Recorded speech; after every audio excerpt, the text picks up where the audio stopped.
Photoshop to make a button, you're going to open a file. I like to make my canvases 1.75 by 1.75. Well, we're actually going to change the button size to 1.73 in Cricut Design Space, but I'll explain why later. So insert the drawing that you want to make into a button, and then I like to take the ellipse tool to make the background. And you can just take it and hold shift and it'll stay a perfect circle. Or you can just go into properties and hand type 1.73 by 1.73. So here's what the printout of the button is going to look like. It actually isn't going to show all of this. A lot of the edge gets folded up underneath the button itself.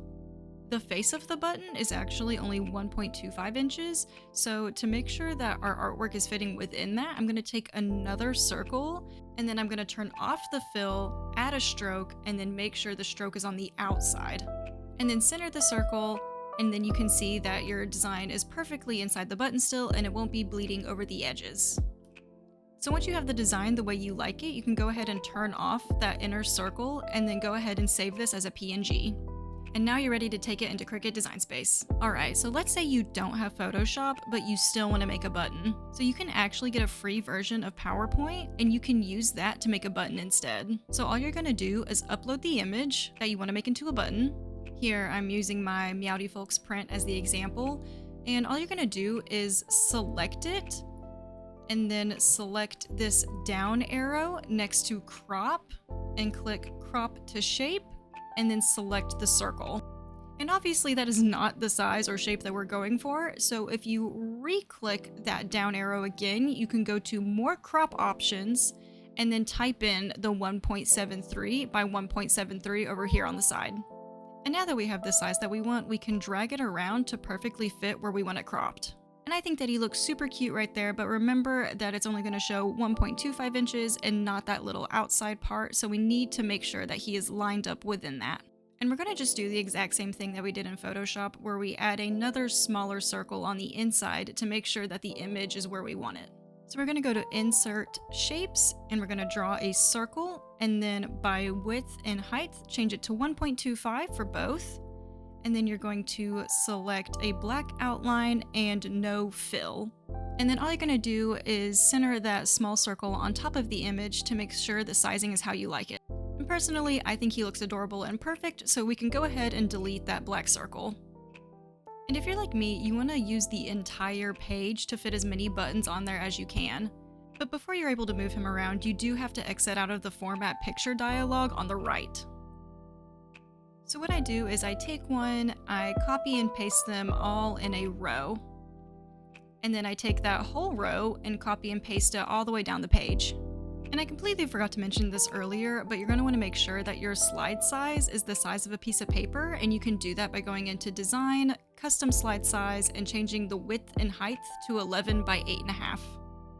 So now you're ready to print it, and you can either hit Ctrl P and print it from your computer at home, or you can go to File, Export, Download as PDF, and then you can send that PDF to somewhere that does printing services and have them print it for you. So now that we're in Design Space, we can go ahead and upload our file. There it is. Continue, apply, make it a flat graphic. And then it's going to upload it a lot larger than what we've saved it as, and so you can go over to the top here at size and just hand type 1.73.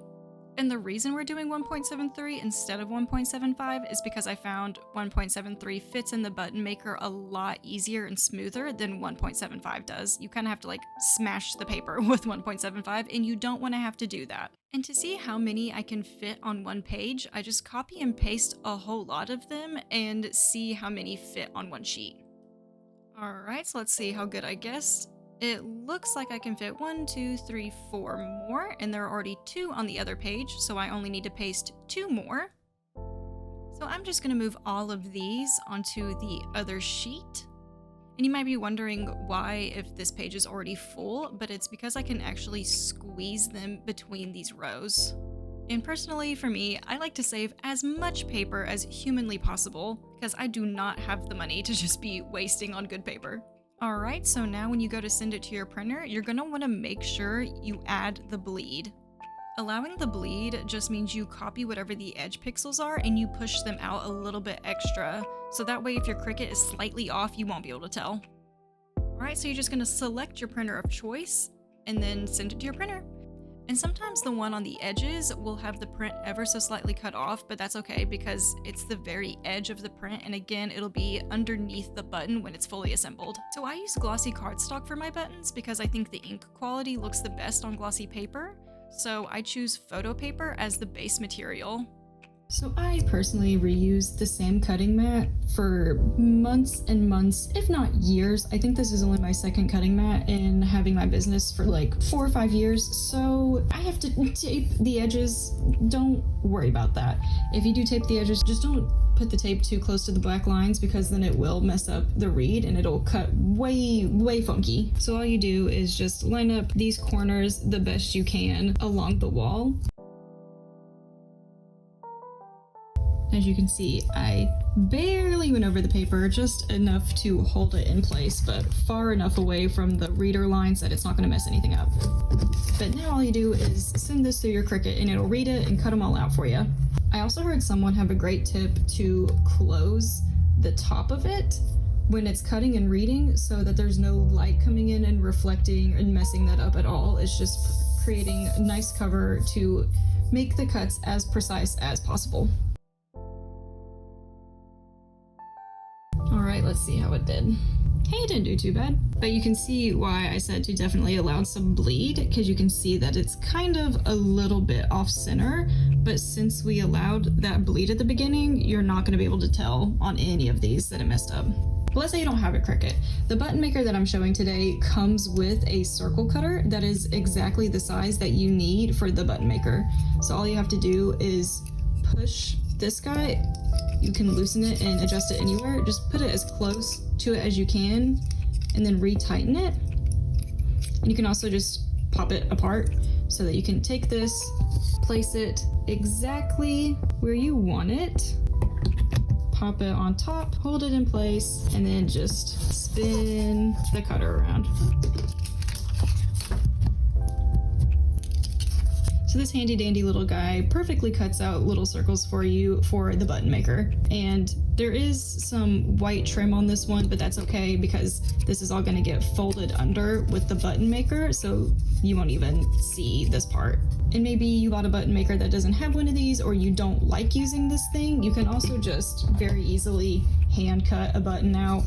Just follow the circle. You can see that that's what I did with these that aren't these perfect little circles. You can just hand cut them out as well. And here they are side by side, so you can see exactly what I'm talking about. The button will be folded over the edges, so anything directly on the edge is not going to show in the button. So now here's our handy dandy pile of shimps that are ready for button making. So now that we have everything together, all we're going to have to do is assemble it. So the first part to making a button is to put this little metal layer down, and that's going to be what the actual paper wraps around. So that just goes inside this little circle area here, and it snaps down into it. You put the design that you want on top.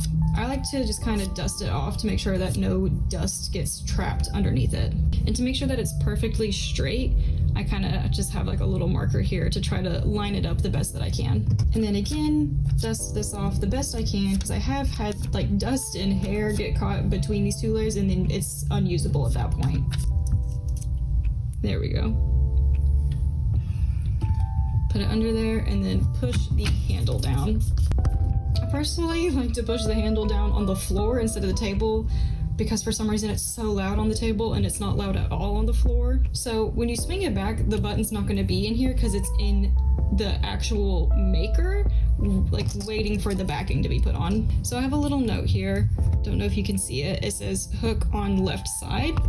And that's just because when I make my buttons, I like them to be perfectly even across the back and not you're having to kind of mess with it and see where it is even. So when I first got it, I spent a long time trying to make sure that it was all perfectly even. So hook on left side means that I want this little hook on the left, but we can't smash it together like that, so we have to flip it over and then pop it in here. And you can see these two little black lines. That's where I want these two circles to line up. All right, roll it back and then pinch it together. There you go. There he is. And it's perfectly straight across the back.